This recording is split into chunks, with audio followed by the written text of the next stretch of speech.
Good evening, everybody. My name is Teo Yu Yen, and I'm one of the editors of AcademiaSG. Welcome to our Singapore Studies Junior Scholar Seminar Series. If this is the first time you're attending one of our webinars, welcome. If you've been following this series, welcome back, and thank you for your support. Our speaker today is Dr. Pow Jun Kai. Jun Kai is a cultural historian and musicologist specializing in culture, gender and media technology in 20th century Southeast Asia and Western Europe. He completed his PhD in Historical Musicology at King's College London. And he will talk to us today about notions of death in 1950s Malay magazines. After Jun Kai speaks for about 25 minutes, we will hear comments from Professor Farish Noor.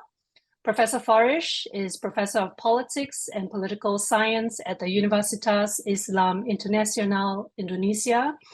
He's a historian of colonial Southeast Asia in the 19th century, with a particular focus on the workings of the discourse of racialized colonial capitalism. We're very grateful that he's agreed to lend his expertise and support as discussant for today. So after Jun Kai and Professor Farish speak, we will have about 20 minutes for Q&A with audience members. Please note that the session is being recorded, and to minimize distractions, please turn off your microphones and cameras while the speakers are speaking. Later on, you may type your questions into the chat box, or you can indicate your wish to speak and I'll call on you. But we request that you do this only when we are at the Q&A session, so as not to distract the speakers and other members of the audience during the presentation. Okay, with that, let me turn things over to Jun Kai. Jun Kai, over to you. Thank you very much. I'm going to share my screen first. And excellent. So thank you very much to the team at AcademiaSG for organizing this seminar, Junior Scholar Seminar. Thank you to Prof. Herein, Prof. Yu Yen, Prof. Farish for agreeing to be a discussant, and also Ryan Au for organizing, coordinating this seminar.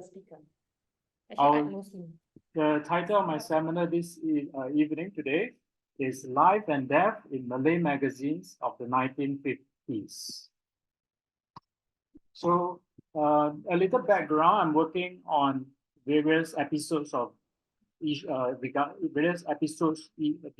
with death in 20th century history from the 1920s to the 1980s, especially in the Malay world, and with the Malay-speaking communities and different smaller communities pertaining to gender and sexuality. And so one of the very core issues as I survey history from 1920s to 1980s was that I was using notion of death derived from Western literature, and I wanted to find what death means within a Malay language community or zeitgeist.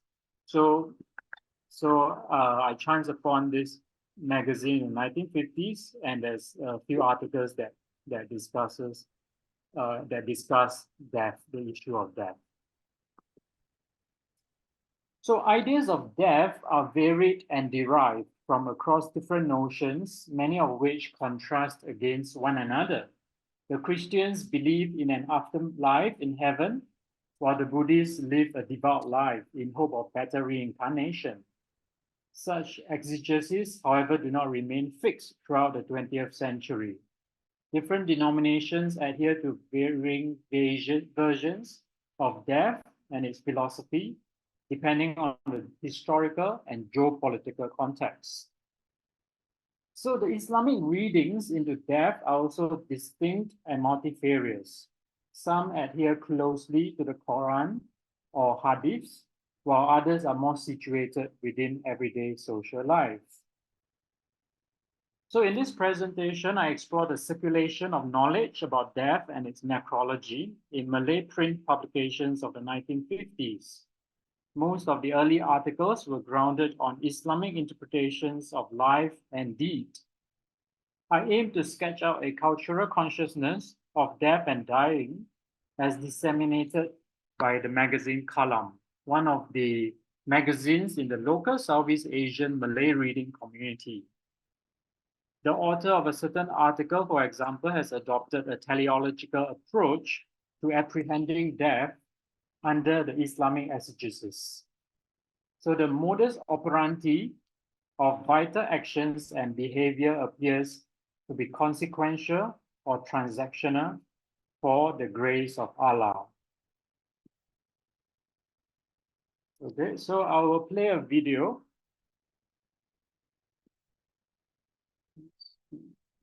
Okay.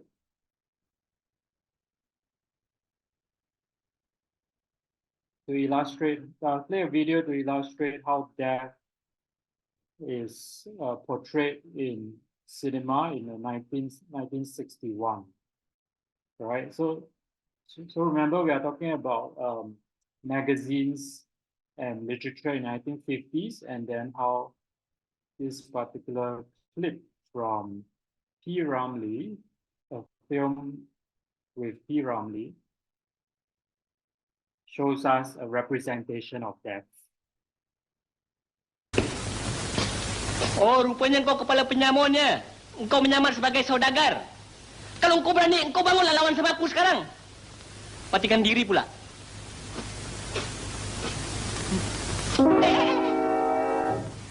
Apa pasal engkau senyum? Aku mati dalam iman.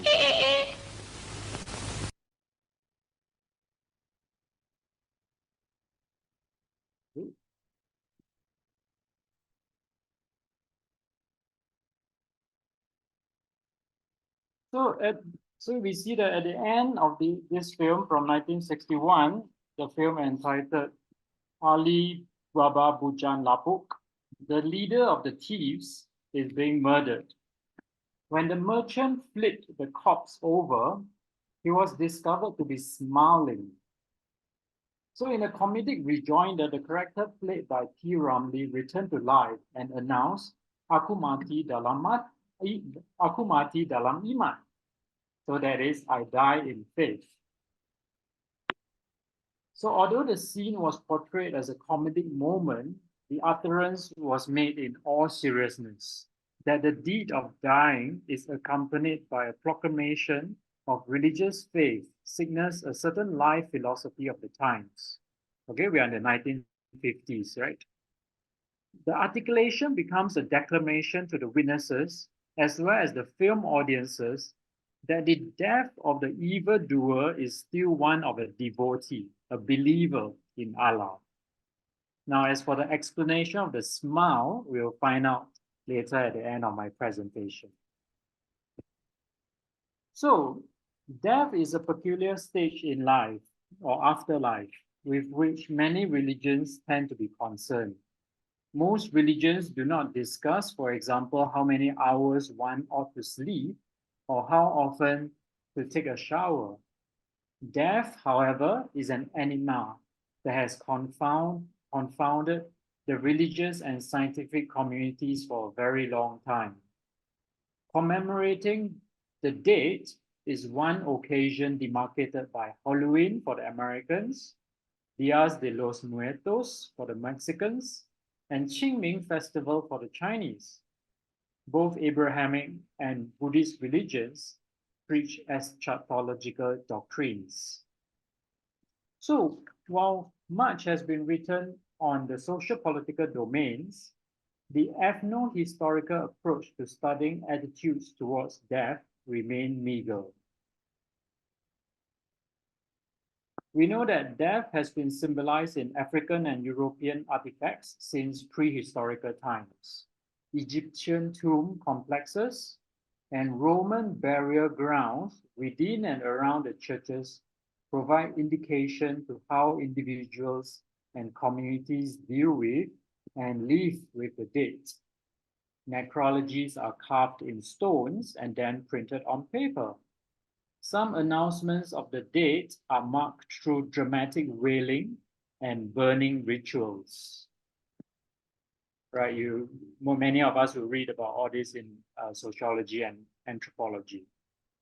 People, objects, processes, and even politics are fully implicated and imbricated with the death of an individual.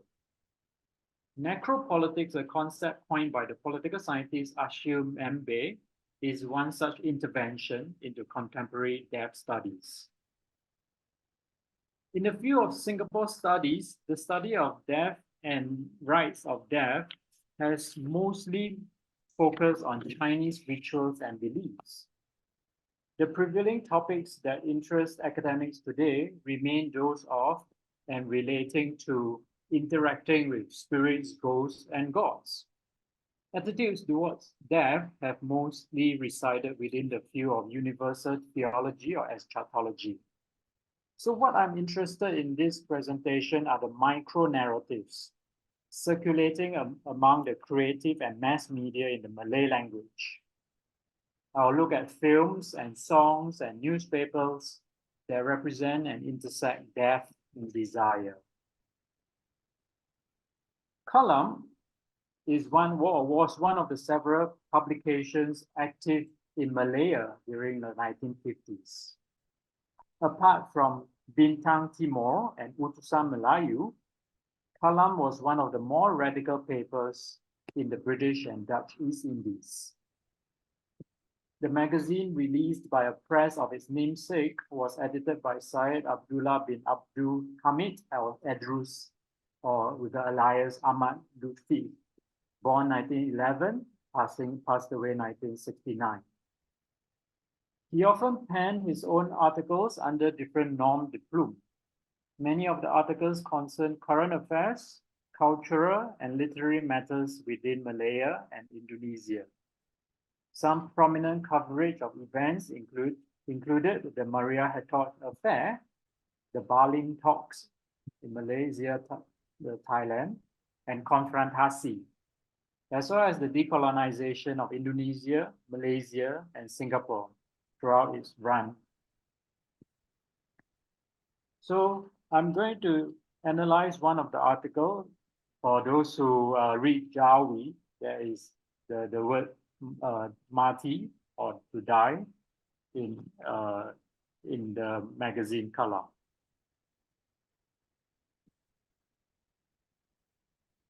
So to dive straight into the article itself, the author starts by saying that no human or creature can resist the moment of dying. No one will know when death will fall upon them, today or tomorrow. A person who seems fresh and healthy in the morning might be found dead half an hour later. The author also says that death cannot be bought or sold or replaced. Dibeli and dijual. Death is irreversible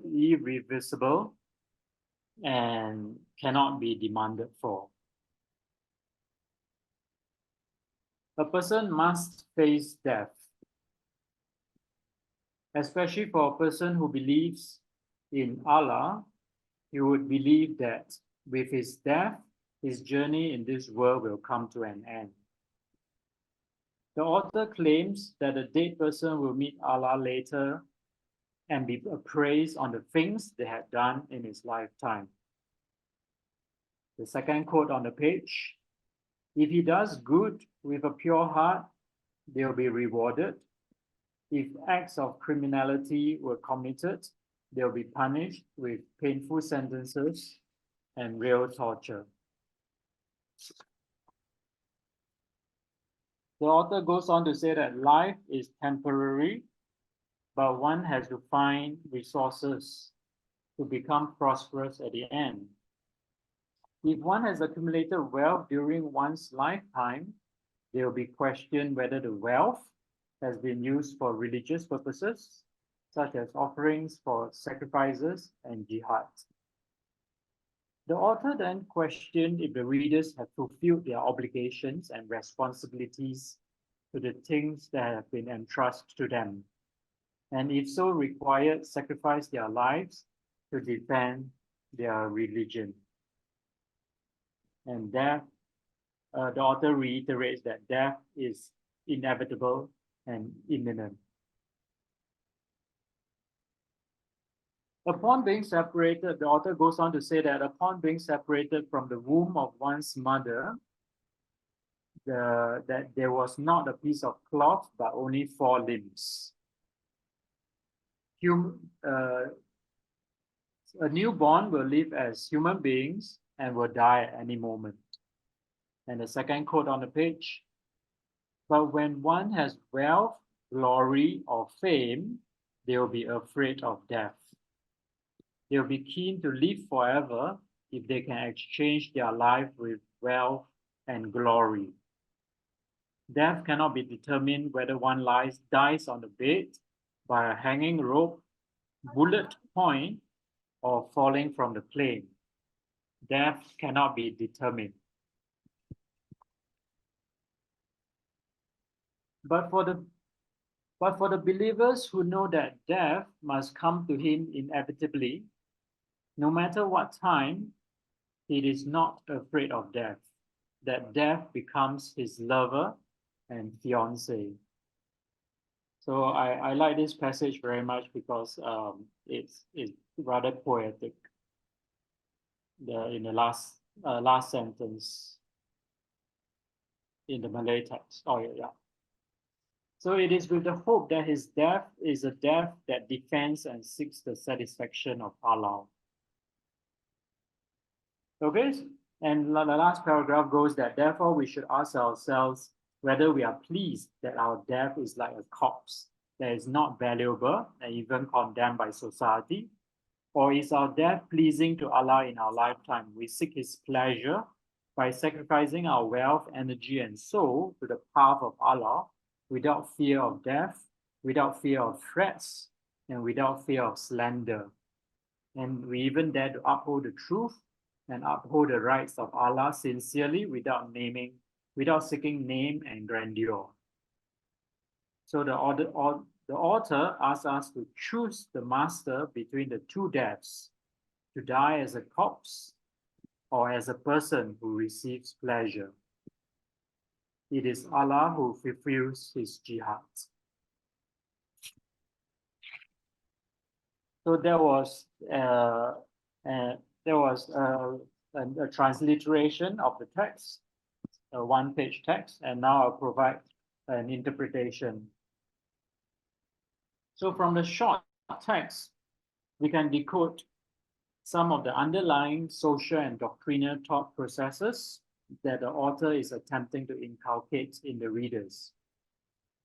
Despite the Jawi typography that signals an Islamicate literacy, what is interesting is there's no indication of which Islamic dominations the article is derived from. There's neither mention of nor quotation from the Quran or Hadith.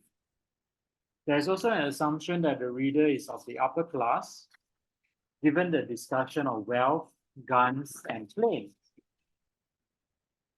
So I want to take a closer look into the text to decipher some of the ontological and deontological beliefs dispelled by the writer, who was writing after the end of the Second World War, as well as Bersiap, the Indonesian independence movement in the 1945 to 1949. So this article was published in 1952.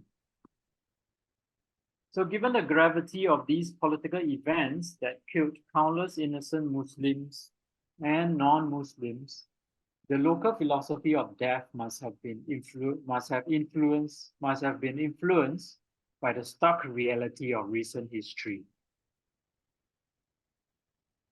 So at the beginning of the article, there's entitled "To Die," mati, to die. The author suggests that humans are powerless to decide how long we can live and the end point of one's life.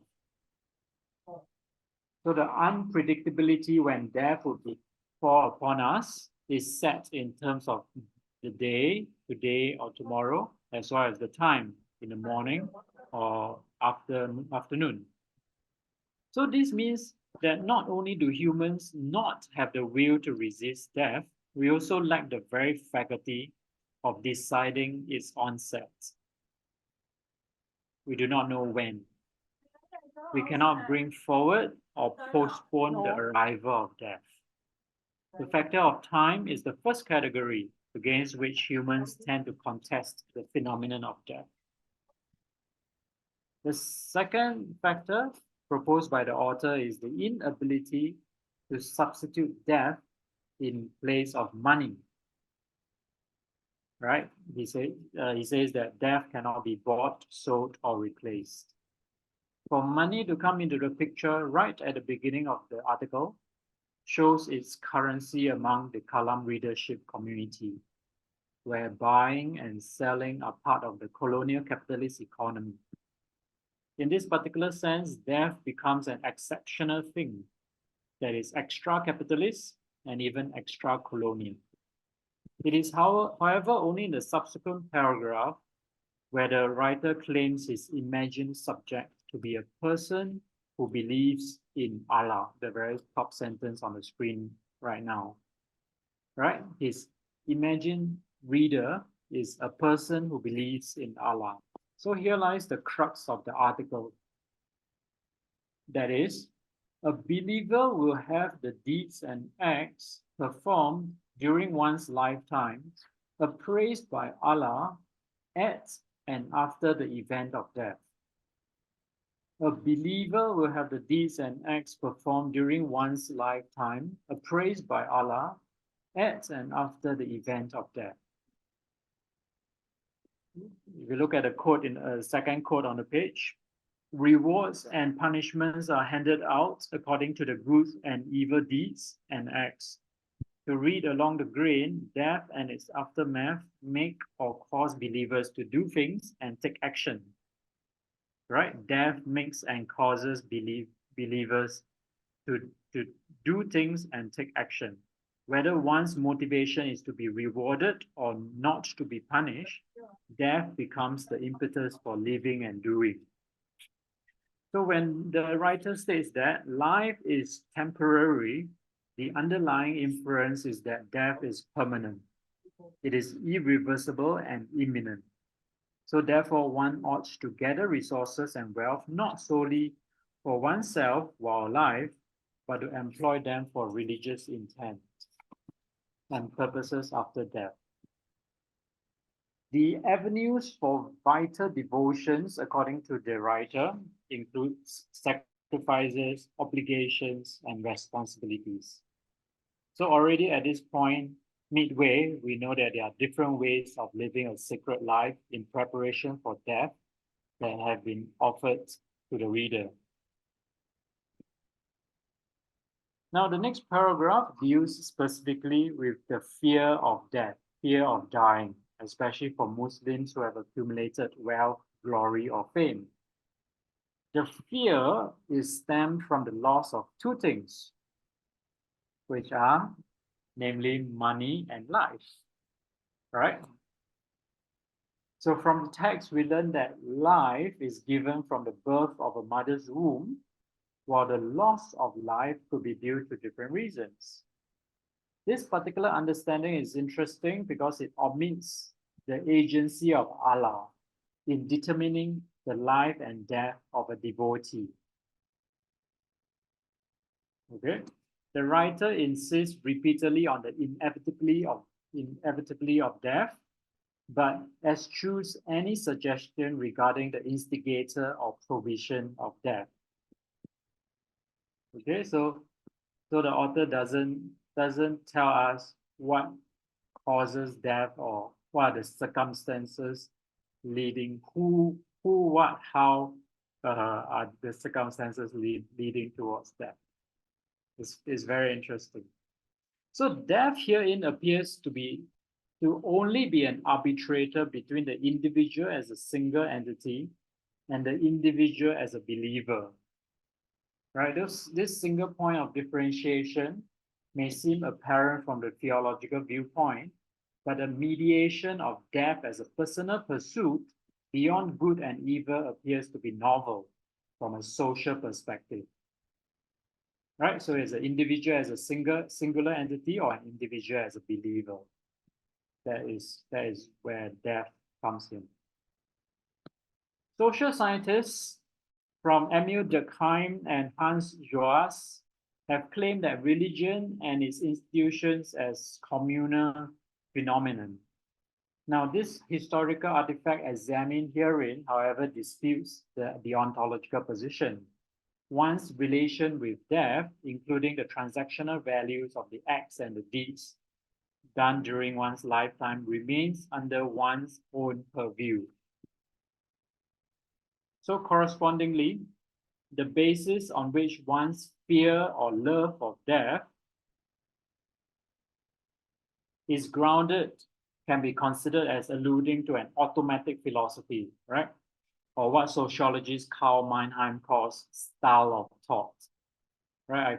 I perceive it as a form of automatic way of thinking.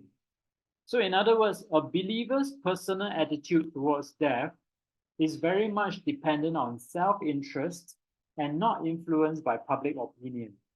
The believers bear their own agency to decide and choose their deeds and acts, and by believing they have no fear of death, threats, or slander. Twice at the start and end of the closing paragraph, the author reiterates the option of the carcass or dead body, right? The author uses the word bangkai instead of mayat, okay, which bangkai means carcass or dead body, that there's an option that the dead body as a non-living object versus the dead body as a vital devotee of Allah. So the author claims that it is the latter who will live and die with pleasure. The word for pleasure appears 4 times as if to emphasize the intrinsic benefit of believing in Allah both in life and in death. So in a nutshell, the message herein in this article is not the title to die, but to believe.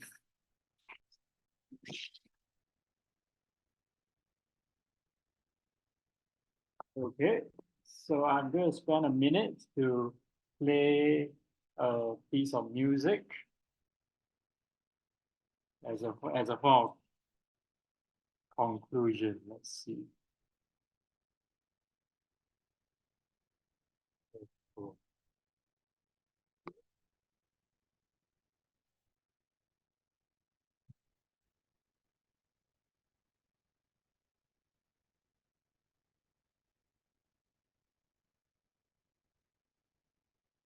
Okay, and so after reading this article in 1952, I want to look at some of the songs that has been around in the early 20th century, and try to see something very interesting, where a person in 1952 listens to a song from a folk song from the Malay archipelago, and how does it resonate or contradict this Islamic theology, Islamic automatic philosophy going on here, right? Okay, so let's play. This is Terang Bulan.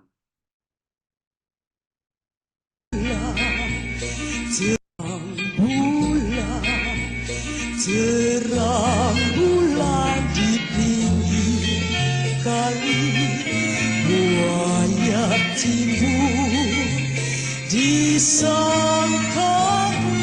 mati. Jangan percaya mulut lelaki, berani suka tidak takut mati. Okay. Yes, so I'm going to share the lyrics with you, and then you'll see that the word to believe, percaya, and the word fear of death, takut mati, appears in the lyrics. So So for both a person in the 1950s listening to the lyrics of the song, and then for a historian doing a comparison between the article of believing and not being afraid of death or to die, the song lyrics poses a very interesting comparative analysis for myself as a historical musicologist, right? So in the opening stanza of the ballad, the verse pits man against animal and instills the sense of fear in the listener, along with the lilting melody and the soft, slow enunciation of the words. There's an immediate contradiction with the aforementioned religious attitude towards death. So if one believes in the will of God, there would not be a fear of dying, or would be no fear of dying. So this folk song, created in the early 20th century, therefore is very likely to pose a conundrum within the Malay Muslim community here. And so I'll leave this presentation at this point for us to ponder upon my two arguments between the song, the article, and the P. Ramlee film I show you at the beginning. Thank you very much. Thank you very much, Jun Kai. Yeah. Now I will invite Professor Farish to give some of his comments. Yeah, over to you. Okay. Thank you very much. I have maybe a couple of points that I'd like to raise at this point. Firstly, I think when you choose to look at the way in which death is understood and depicted and discussed in the 1950s, that discussion, I think, has to be placed in the context of a much longer and broader history, where death has always been present, eternally present throughout the history of Muslim thought and Muslim philosophy. And I think when we look at the way in which Muslims have conceived of death, the song that you gave at the end, which I think you present as a kind of response or counterfactual, I think that song has to be read in its context. The way in which those last two lines, do not trust the word of a man, that immediately implies that the man in question is not trustworthy. And so the man who is not trustworthy is, of course, someone who is prepared to make promises, but is actually afraid of dying because he's done something wrong.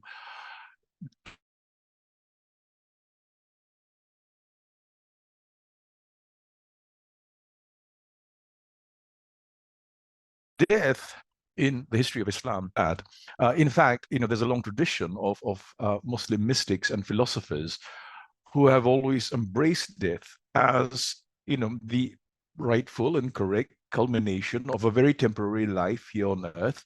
And so death is to be welcomed. I mean, there's the famous line by Rumi, do not lament when I die, because I'm going to meet my bride, and the bride is God.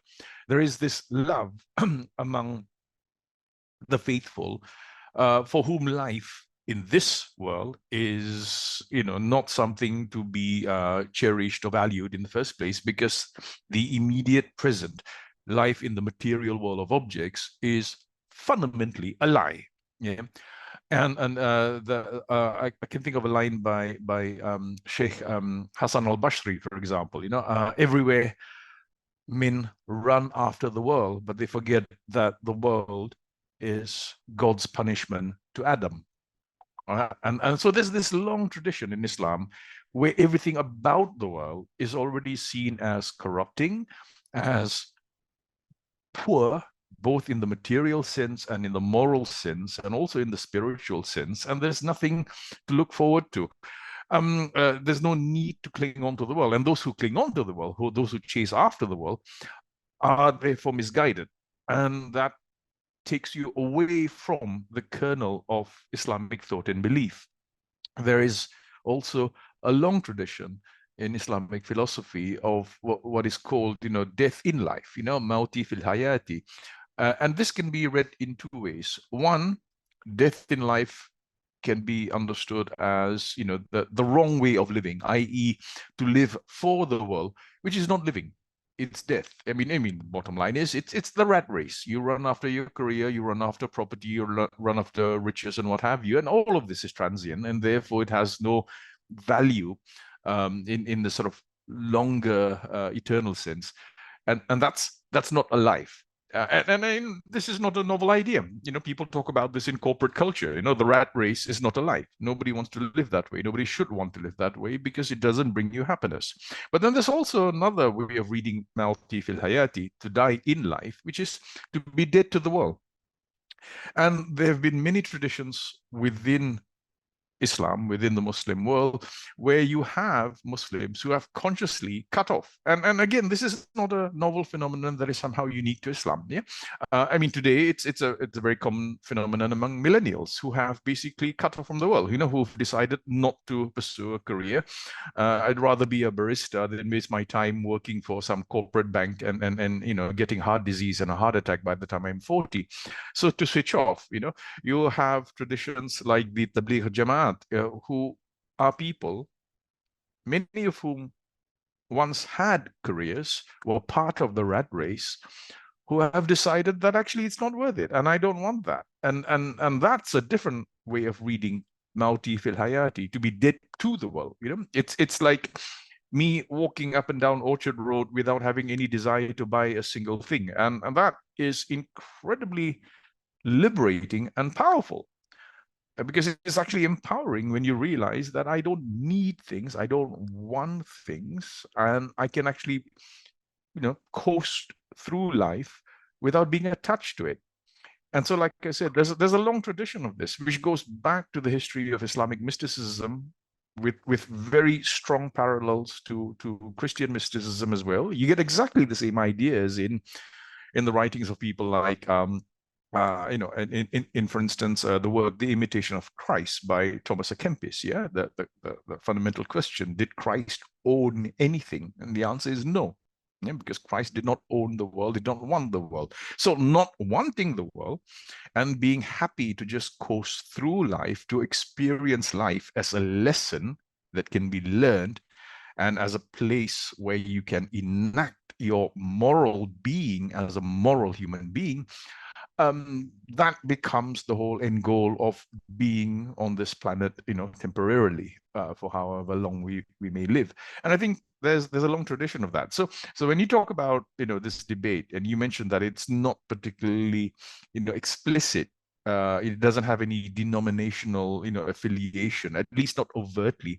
That's partly because this is an idea that runs throughout Muslim history and is found in many different Muslim traditions.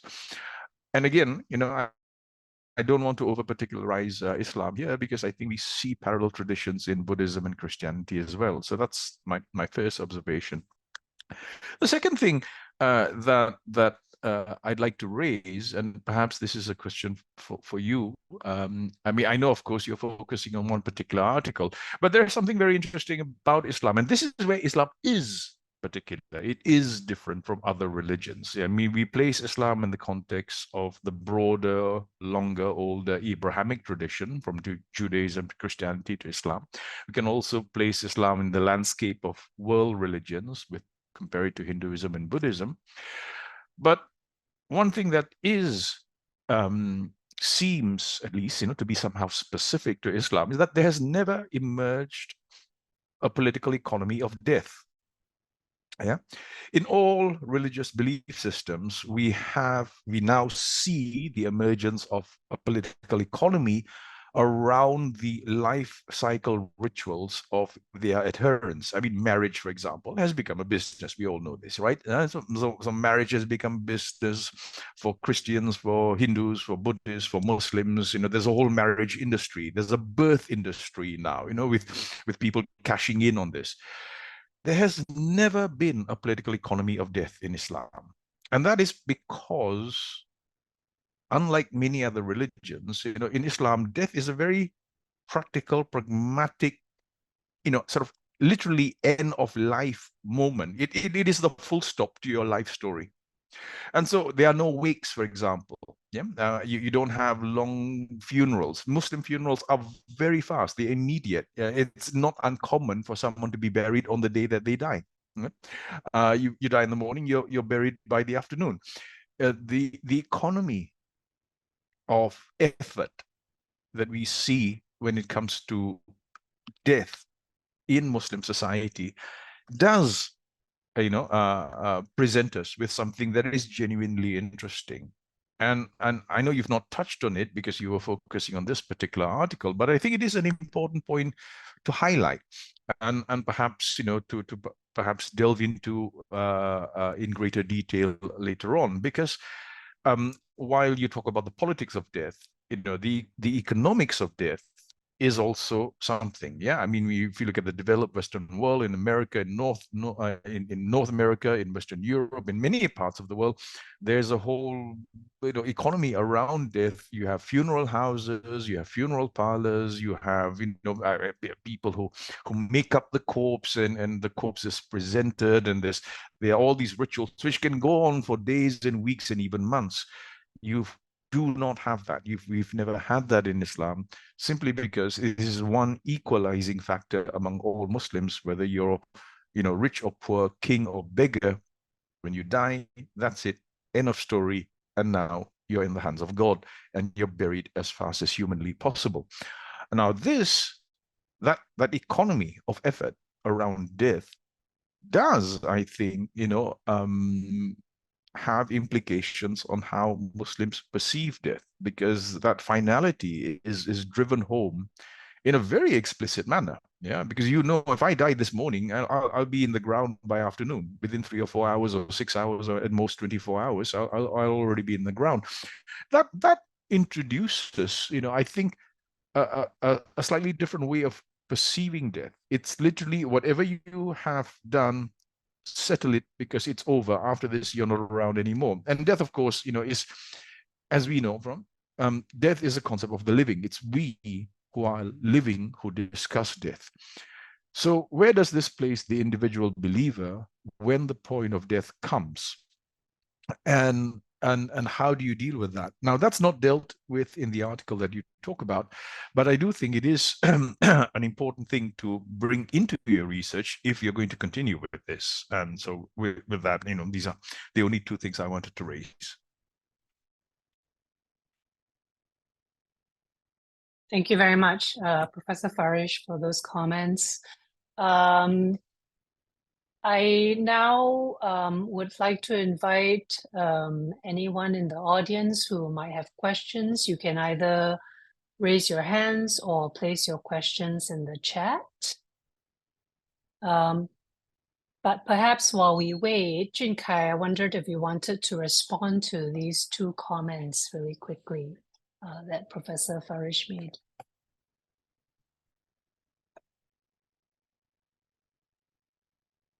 Thank you very much. Thank you very much for your very insightful and very long look into the Islamic understanding and attitude and perception perspective of death. From perhaps maybe from a top down universalist way of looking at it. One of the sociologists, Hans Joas, calls it moral universalism. How a certain way of understanding Islamic attitude in our case towards death may apply from Morocco to Malaysia, for instance, to Madagascar. So what I'm interested in might be that the readers of this magazine in 1950s Malaya are particularly perhaps the merchant or the business class during a period of development, regional development with colonial, maybe the height of colonialism, if we like, and so to read along the grain of what is everyone thinking at that point in time. So it could, what I perceive this text could be a more idealist way of looking at death and its interpretation as eschatology, and how it could be what perhaps we could use the word deviating or radical in one sense of the word. So as I said, I'm looking at the issues of death from 1920s to 1980s in the Malay speaking communities, including the Perakans. One perhaps a counter example would be the ritual of washing the dead, right, just before burial. So that in itself is also a moment of labor to insert this particular task within the economy. So it is really interesting of how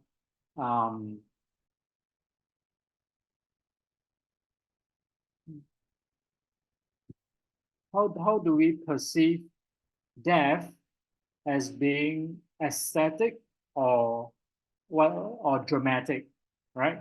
Aesthetic or dramatic. Yeah, or the word we use, another word is Gnostic, right? Gnostic or dramatic. Do we follow the book, or do we make it a bit more with the wailing and so say the Muslims in China, Xinjiang, would have a wailing ritual, right, when a person died, which is a bit more dramatic. So we can see that there are few counter examples that are more localized, and so these historical practices, contemporary media, songs and films play very interesting friction with the doctrines that has been passed down, inherited across the world, across the Islamic world. Thank you for allowing me to think through some of these interesting points. Thank you, Jun Kai. I see that there's a question in the chat, and also that Hazira has a hand up. So maybe I'll just read the question in the chat first, and then invite Hazira to unmute and ask her questions. So this question is from H. Por. I have two questions. First, was there any conversation between a quote, traditional Muslim view and secular view, as in modern secular medicine, of death? The second is a bit off topic. Would appreciate if Farish would say a little bit about Muslim view of sick bodies vis-a-vis contemporary secular view of sick and hospital Pusrawi. Can I invite Hazira to unmute yourself and maybe ask your question?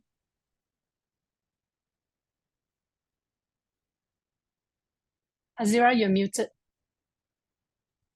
Yeah, hi, can you hear me now? Yep. Okay, so first comment, I just want to respectfully disagree with Prof. Farish that there is no political economy around death in Islam.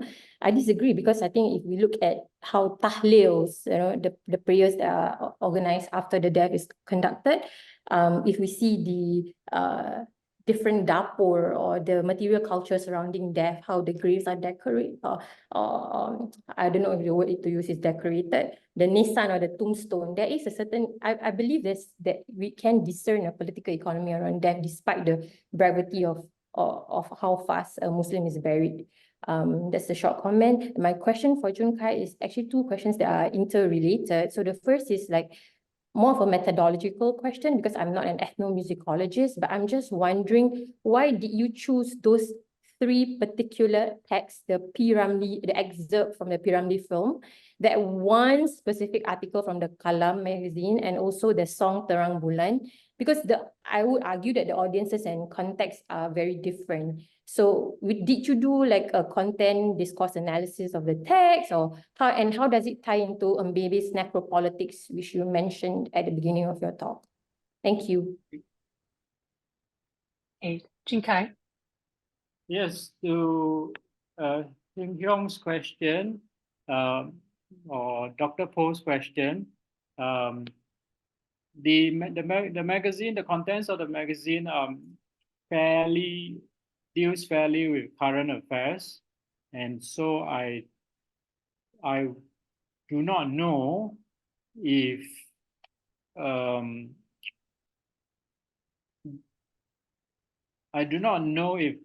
traditional would be a good understanding of the views therein in the magazines.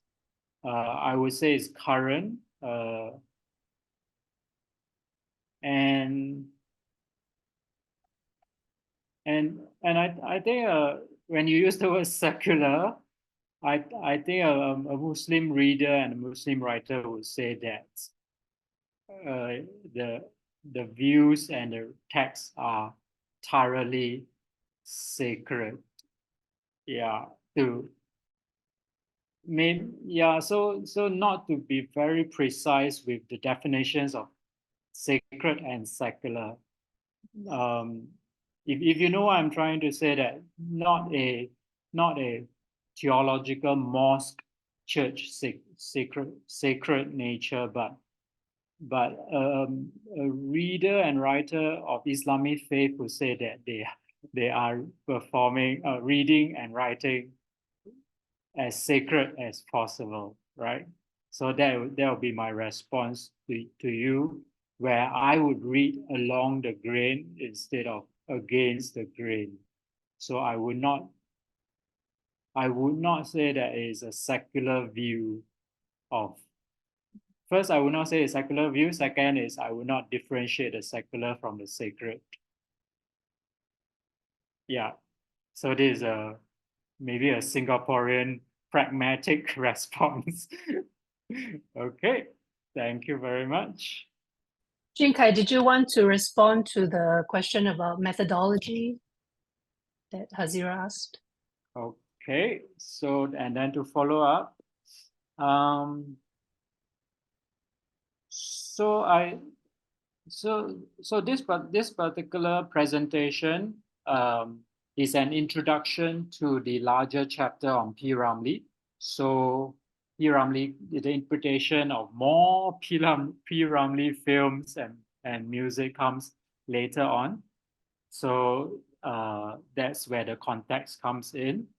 And then Terang Bulan is also very interesting for being a very politically sensitive piece of music in the Malay archipelago today, and in the 1960s, or before 1950s to the 1960s, and therefore it must be included in a study of Malay cultural consciousness.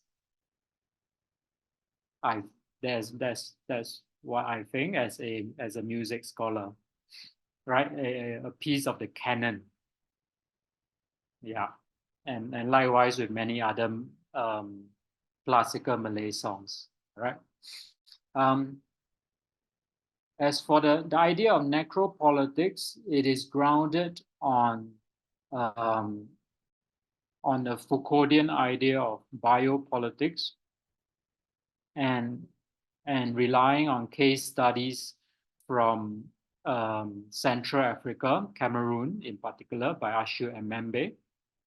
And I'm being very careful of borrowing ideas across the ocean, and so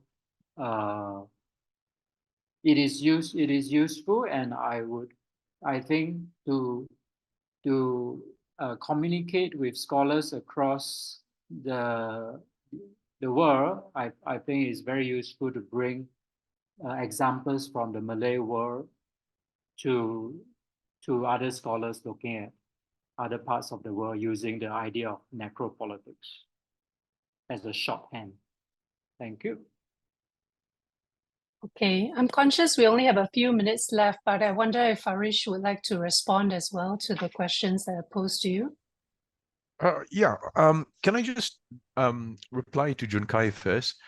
Two very quick things. One, you did say that you're assuming that the readers of this magazine come from a certain sort of, wealthy propertied class. And I'm not sure whether that's true, and I don't know how we can prove that, because, I mean, clearly they come from a literate class, and I assume, therefore, possibly urban literate class. But I'm not sure how we can deduce that they come from a wealthier class. That's one. Secondly, you're suggesting that these writings are taking place at a time of crisis because it's the end of empire and decolonization. However, when you look at moments of huge crisis in Muslim history, the reaction tends to be in the direction of calling for solidarity instead. Ibn Taymiyyah would be a good example, right? So you have the fall of the caliphate, you have the threat of the Mongols, and we don't talk about death at that point. We talk about how do we get together, build our armies, buttress our forces and kick the invaders out. And you do have that in moments of crisis. If you look at the writings that emerged during the Java War in 1825 to 1830, that's the sort of stuff that was produced. So I'm not sure whether we can say that this discussion on death is taking place at that time because of it being the wake of the Second World War and decolonization. I don't know how to prove that. Very quick point to Hazira. Yes, of course, there is some attempt to have a political economy, or at least an economy around death. But the point about Muslim death rituals is that they don't give you that many opportunities. It's not like weddings. I mean, you've seen weddings where you have these elite weddings that cost millions.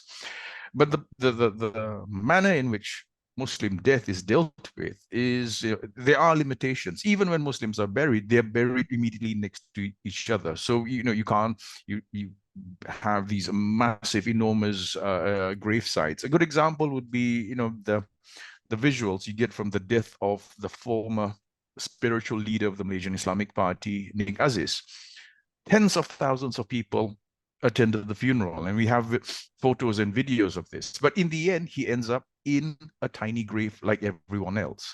So I do agree. Things like tahlil and the way people try to decorate, if you like, grave sites, we see attempts to demonstrate wealth. But the nature of Muslim burial is such that, it is, I think, more limited compared to things like birth rituals, wedding rituals, where there you can really splash out and go crazy and show the whole world how rich you are. Last point about how are sick bodies seen? Well, I don't really have an answer for that. Safe to say that I think when we look at Muslim history up to the late medieval Muslim era, there's a very pragmatic attitude towards bodies. I mean, remember, when the plague reached Baghdad, they were among the first to introduce things like quarantines. It was even cited when COVID hit, that, there's a long history of this, of taking a very pragmatic attitude towards sickness and sick people, and to treat it as a social public health issue in a very pragmatic, very realist way. This, of course, doesn't discount the fact that there's a whole, mythology, if you like, with all kinds of narratives at work, about possession and what have you. But I think the thrust of the way medicine has evolved in the Muslim world it's always been regarded as something very pragmatic and to be dealt with as a public health concern, which is interesting because it makes sickness a social phenomenon. Wonderful. Thank you. So thank you very much again, Jun Kai, for a very interesting presentation, and Professor Farish for those comments, really adding a lot of context and texture to this talk. Like all our other events, videos of this event will be on our YouTube channel. If you haven't signed up yet to our newsletter, please do so. And I might also say that not so long ago we had a conference. We organized a conference, and videos of that event are also now on our website. So please check that out. Thank you, everyone, for joining us this Friday evening, and particular thanks to Professor Farish for taking the time to be a discussant and supporting this. And all the best to you, Jun Kai, with your work. Thank you. Good night. Good night.